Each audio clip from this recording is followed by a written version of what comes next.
Hello everyone, welcome back to my channel. अगर आपके भी गोभी के पराठे बेलते समय फट जाते हैं या सेकते समय फूलते नहीं हैं और ना ही स्टफिंग चारों ओर इक्वल आती है, तो आज का ये वीडियो आपको बहुत ही हेल्पफुल लगेगा फ्रेंड्स, क्योंकि मैं आपसे शेयर करने जा रही हूँ गोभी के पराठे बनाने की वो सारी टिप्स एंड ट्रिक्स जिससे इजीली बिना फटे आप गोभी के पराठे बना पाएंगे और स्वाद ऐसा कि इन्हें खाते खाते कोई रुक ही नहीं पाएगा। तो चलिए गोभी के पराठे बनाना यहाँ पर हम शुरू करते हैं। तो गोभी के पराठे बनाने के लिए सबसे पहले हम आटा लगाकर तैयार करेंगे। तो यहाँ पर एक बड़े बर्तन के अंदर मैंने 3 कप गेहूं का आटा ले लिया है। अब इस आटे के अंदर फ्लेवर के लिए हम डालेंगे अजवाइन। तो आधा छोटा चम्मच मैंने अजवाइन लिया है। इस तरह हथेलियों में क्रश करते हुए इसको मैं डाल लूंगी इस आटे में, तो फ्लेवर इसका अच्छे से आ जाएगा। साथ ही पराठे काफ़ी हैवी हो जाते हैं, तो ये डाइजेशन में भी काफ़ी हेल्पफुल होता है। अब स्वाद के अनुसार ये 1 छोटी चम्मच नमक ऐड कर लेंगे इसमें। इन पराठों का टेस्ट और भी बढ़ाने के लिए और बढ़िया आटा लगाने के लिए मैं इसमें इस्तेमाल कर रही हूँ आधा कप दही।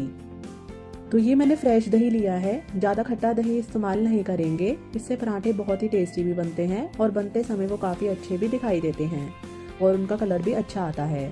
तो यहाँ पर दही, अजवाइन, नमक को अच्छे से मिक्स कर लिया है। फिर थोड़ा थोड़ा पानी डालते हुए एक बढ़िया सॉफ्ट आटा लगाकर हम तैयार करेंगे। एकदम अच्छा लचीला आटा लगा करके हमें तैयार करना है।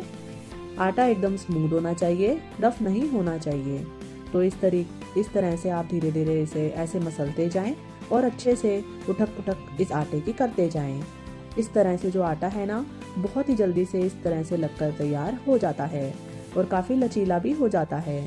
और जब हम पराठे बनाने के लिए लचीला आटा लगाकर तैयार करेंगे, तो जब पराठों को हम भरेंगे स्टफिंग से तो वो फटेंगे नहीं, बहुत ही आराम से हम उन्हें बेल पाएंगे। अब आटा क्योंकि सॉफ्ट है तो ये चिपकेगा, तो इसके लिए थोड़ा सा बर्तन में तेल लगा दें और आटे पर थोड़ा तेल लगा दें, ताकि अब जब हम इसे रेस्ट दें तो इसके ऊपर पपड़ी ना आए, यानी ये ऊपर से सूखे नहीं। तो देखिए बढ़िया सा आटा लग करके तैयार हो गया है। तो पहली टिप तो यही है कि बढ़िया सॉफ्ट लचीला आटा लगाकर हमें तैयार करना है। अब आटे को कवर करके हम 10 से 15 मिनट के लिए छोड़ देते हैं और इधर हम स्टफिंग की तैयारी कर लेते हैं। तो हम गोभी के पराठे बना रहे हैं, तो यहाँ पर मैंने फूल गोभी ले ली है। तो एकदम फ्रेश फूल गोभी का इस्तेमाल करेंगे। वैसे भी सर्दियों में बहुत ही अच्छी फूल गोभी आती है और इसमें कीड़े भी नहीं आते हैं। तो गोभी का जो ऊपर वाला हरा वाला पार्ट होता है, यानी डंठल वाला पार्ट होता है, उसे पहले हटा दें और फिर इसकी कलियां अलग कर लें। तो इन्हें मैं कद्दूकस करना आसान रहेगा इस तरीके से। तो मैंने एक ग्रेटर ले लिया है और मीडियम साइज वाला हमें ग्रेटर लेना है और बस एक एक ये जो फूल है वो उठाते जाएंगे और इन्हें कद्दूकस करते जाएंगे। लास्ट में जो डंठल वाला हिस्सा होता है ना, उसे थोड़ा छोड़ दें, क्योंकि वो काफ़ी हार्ड होता है और टेस्ट भी खराब कर देता है पराठों का। तो यहाँ पर जो ग्रेटर आपको लेना है वो मीडियम साइज़ का ही लेना है, क्योंकि अगर ज़्यादा बारीक ग्रेटर हम काम में लेंगे तो वो गोभी में से ज़्यादा मात्रा में पानी निकलेगा। और अगर ज़्यादा मोटा ग्रेटर इस्तेमाल करेंगे तो गोभी क्योंकि थोड़ी सी हार्ड होती है तो पराठे बेलते समय फट जाते हैं। तो सारी गोभी मैंने कद्दूकस करके तैयार कर ली है।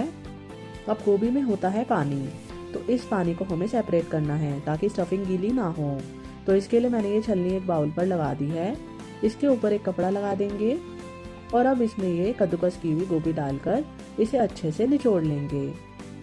तो इसमें से काफ़ी पानी निकलेगा और नमक वगैरह कुछ भी इसके अंदर अभी नहीं डाला है, बस ऐसे ही निचोड़ लेंगे इसे। क्योंकि अगर नमक लगाकर आप इसे रखेंगे और फिर निचोड़ेंगे तो टाइम भी ज़्यादा लगेगा, साथ ही गोभी की सारी क्वालिटीज़ भी ख़त्म हो जाएंगी। तो बस ऐसे ही थोड़ा सा पानी निकाल दें ताकि स्टफिंग गीली ना हो। जब आप इस तरह से स्टफिंग बना करके रख देंगे तो ये स्टफिंग लंबे समय तक गीली नहीं पड़ती है। तो यहाँ पर देखिए कितना पानी निकला है इसमें से। इसे हम पानी को हटा देंगे। तो चलिए अब इस कद्दूकस की हुई और निचोड़ी हुई गोभी को एक बाउल के अंदर ट्रांसफर कर लिया है मैंने। अब गोभी देखिए कितनी खिली खिली है, लेकिन अगर आप नमक लगाकर गोभी को रख देते हैं तो ये सारी चिपचिपी सी हो जाती है, बहुत ज़्यादा सॉफ्ट हो जाती है उससे गोभी। तो अब हम इस गोभी के पराठों का टेस्ट और भी ज़्यादा बढ़ाने के लिए इसमें डालेंगे एक उबला हुआ आलू। तो यहाँ पर मैंने उबला हुआ आलू लिया है, आलू अच्छे से ठंडा किया हुआ है मैंने। तो कद्दूकस करके हम आलू को इसके अंदर डाल देंगे। इससे गोभी के पराठों को बहुत ही अच्छी बाइंडिंग भी मिलेगी, साथ ही टेस्ट भी बहुत अच्छा आएगा। बच्चे ज़्यादातर गोभी के पराठे खाना पसंद नहीं करते हैं, तो वो भी बड़े चाव से इन पराठों को खाएंगे। आलू मैंने कद्दूकस कर लिया है और अब इसमें डालेंगे 1 से 2 बारीक कटी हुई हरी मिर्च। साथ ही इसमें ऐड करेंगे 1 इंच अदरक का टुकड़ा, जिसे मैंने कद्दूकस करके लिया है। इससे बड़े चंक्स मुंह में नहीं आएंगे। तो 2 छोटी चम्मच धनिया पाउडर, साथ ही 1.5 छोटी चम्मच यहाँ पर लाल मिर्च का पाउडर डाला है, 2 छोटी चम्मच अमचूर का पाउडर, 1 छोटी चम्मच भुने हुए जीरे का पाउडर, साथ स्वाद के अनुसार नमक ऐड कर लेंगे। ऐड करेंगे इसके अंदर बारीक कटी हुई धनिया की पत्ती और हल्के हाथों से ये मिक्स कर लेते हैं। तो मैं चम्मच का यूज़ कर रही हूँ, क्योंकि अगर आप हाथों से इसे मिक्स करते हैं तो ये पानी रिलीज करने लगती है। तो ऐसे हल्के हाथों से ही मिक्स कर लें, बहुत ईजिली ये मिक्स हो जाएगी। और आप देख सकते हैं कितनी बढ़िया टेम्पटिंग स्टफिंग बन करके तैयार हुई है।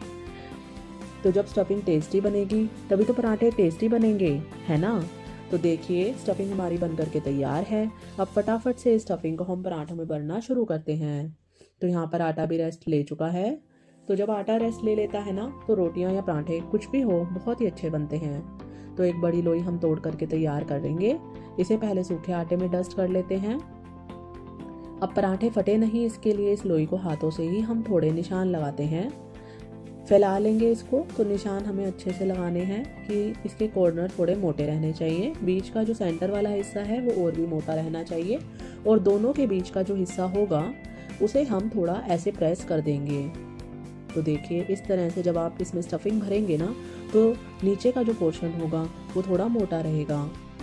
तो बहुत ही आराम से पराठे को हम फैला पाएंगे। कॉर्नर थोड़े मोटे रहेंगे तो उन्हें पिंच करते हुए हम आगे बढ़ा पाएंगे।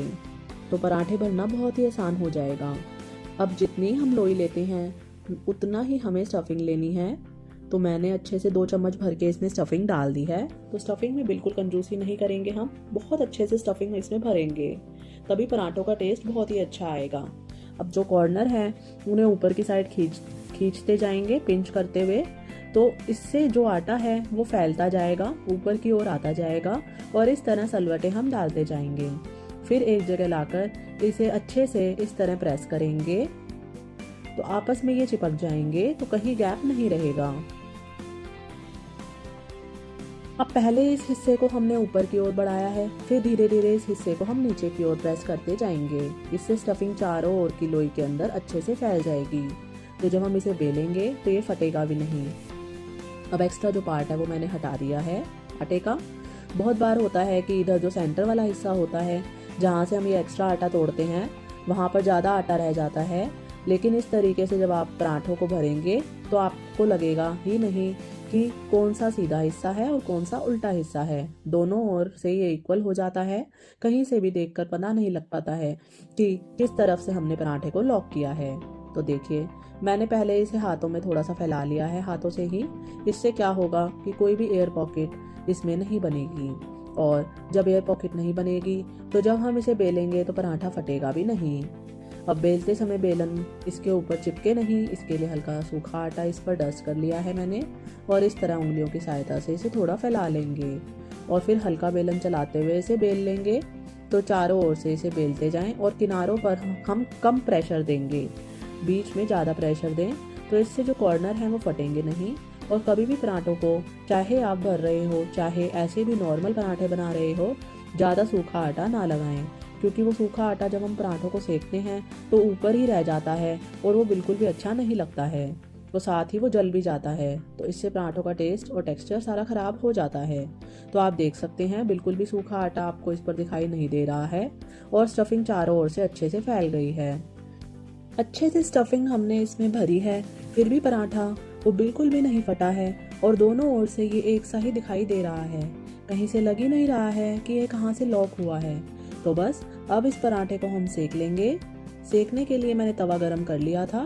पहले पराठे को हम बिना घी के ही दोनों तरफ से सेक लेते हैं, और अब दोनों साइड, एक साइड से अब हम घी लगाकर इसे सेक लेंगे।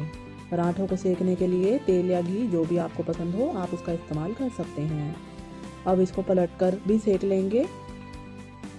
इस साइड भी मैं घी लगा देती हूँ इसके, तभी ये पराठा बहुत ही अच्छा सीखेगा। तो इसको लो टू मीडियम फ्लेम पर ही आप सेकें हमेशा पराठों को, थोड़ा थोड़ा घी लगाते हुए। तो इससे बिल्कुल भी घी नहीं जलेगा, पराठे भी बहुत ही अच्छे बनेंगे जब धीरे धीरे अच्छे से आप इन्हें सेकेंगे। और अब आप देखिए पराठा कितने अच्छे से फूल चुका है। और इसे अब पलटकर दूसरी साइड से भी हम सेक कर तैयार कर लेंगे। जब पराठा इस तरह से फूल जाता है तो इसके ऊपर के और नीचे के दोनों लेयर भी सेपरेट हो जाती हैं। तो अगर आप पराठे को खोलना भी चाहें तो ये बहुत ही ईजिली खुल जाएगा, यानी इसकी दोनों लेयर अलग हो जाएंगी। तो बस फटाफट से मैं सारे पराठे इसी तरह से बेल करके भर करके और सेक लूँगी। तो लो टू मीडियम फ्लेम रखते हुए पराठे को बढ़िया लाल होने तक पका लें। बहुत ही अच्छे सुंदर पराठे बन करके तैयार होंगे। तो ये मैंने पराठों को सर्व कर लिया है। और देखिए इतनी सारी स्टफिंग मैंने बनाई थी, लेकिन उस स्टफिंग से सिर्फ 4 पराठे बन करके तैयार हुए हैं। तो आप सोच सकते हैं कि इसमें हमने भरपूर मात्रा में स्टफिंग भर करके तैयार की है। पराठों को सर्व किया मैंने दही और अचार और ये हरी चटनी के साथ। तो इनका कॉम्बिनेशन बहुत ही अच्छा लगता है। और चलिए एक पराठा मैं आपको अब काट करके दिखाती हूँ। बस कॉर्नर पर हल्का सा चाकू चला देंगे और ये देखिए इतना बढ़िया पराठा बन करके तैयार हुआ है। स्टफिंग देखने में बहुत ही टेम्पटिंग लग रही है और आप देख सकते हैं चारों ओर से स्टफिंग एकदम इक्वल है, कहीं से भी ना ज़्यादा है और ना ही कम है। दोनों लेयर पर और पूरे किनारे तक स्टफिंग अच्छे से फैली हुई है। तो इस तरह के भरे हुए पराठे किसको नहीं पसंद। तो आप भी इन टिप्स और ट्रिक्स को फॉलो करते हुए ये गोभी के पराठे ज़रूर बनाएं और इनका मज़ा उठाएं। कैसी लगी फ्रेंड्स आपको ये रेसिपी, मुझे कमेंट्स करके ज़रूर बताएं। वीडियो को लाइक करें, मेरे चैनल को सब्सक्राइब करें। मैं आपको मिलती हूँ नेक्स्ट वीडियो में एक नई रेसिपी के साथ। तब तक के लिए बाय बाय।